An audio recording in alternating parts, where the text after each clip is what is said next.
पिलखिनी गांव की सुबह आम दिनों की तरह थी। खेतों में हरियाली, आंगन में खेलते बच्चे और चूल्हों से उठती खुशबू। लेकिन उस दिन दोपहर होते होते ऐसा मंजर देखने को मिला जिसे कोई भी पिलखिनी वाला कभी नहीं भूल पाएगा। गांव के एक कोने में बसे रामचंद्र कुमार का घर, एक सीधा सादा मेहनत से बना हुआ छोटा सा आशियाना, अचानक भयंकर आग की चपेट में आ गया। रामचंद्र की पत्नी, 2 बेटियां और 2 बेटे, जिनकी उम्र बस 12 और 14 साल के आसपास थी, उस वक्त घर पर ही थे। आग इतनी भयानक थी कि कुछ ही मिनटों में चारों तरफ धुआं और लपटें फैल गईं। किसी को कुछ समझ में नहीं आया।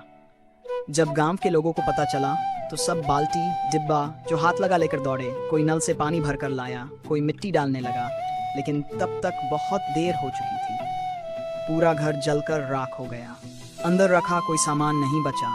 खाने पीने का राशन, कपड़े, बच्चों की किताबें, सब कुछ जल गया। इस भयानक हादसे में एक गाय और 5 बकरियां जलकर मर गई, जबकि एक गाय गंभीर रूप से घायल हो गई। इस घटना ने पूरे गांव को झकझोर दिया।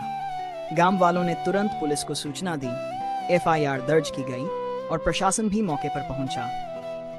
अफसरों ने हालात का जायजा लिया और रामचंद्र के परिवार को हर संभव मदद का भरोसा दिया। गांव के प्रधान जी भी पहुंचे और रामचंद्र का हाथ पकड़कर बोले, भाई तुम अकेले नहीं हो, पूरा पिलखिनी गांव तुम्हारे साथ है। अगले दिन जैसे ही सूरज उगा, पूरा गांव एक परिवार की तरह खड़ा हो गया। किसी ने राशन दिया तो किसी ने कपड़े, बच्चों के लिए किताबें, स्कूल बैग, चप्पलें तक लाई गई। गांव की औरतों ने मिलकर खाना बनाया और एक अस्थायी छत की व्यवस्था की गई।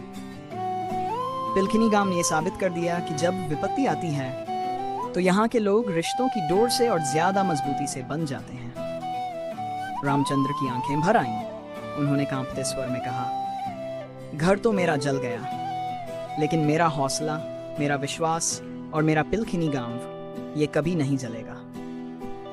पिलखिनी गांव का हर इंसान एक मिसाल है। यहाँ इमारतें भले ही जल सकती हैं, पर दिलों में बसे अपनापन कभी नहीं। दीपक विश्वकर्मा। पिलखिनी गांव की मिट्टी से जुड़ा एक बेटा जो हर दुख सुख में गांव के साथ खड़ा है।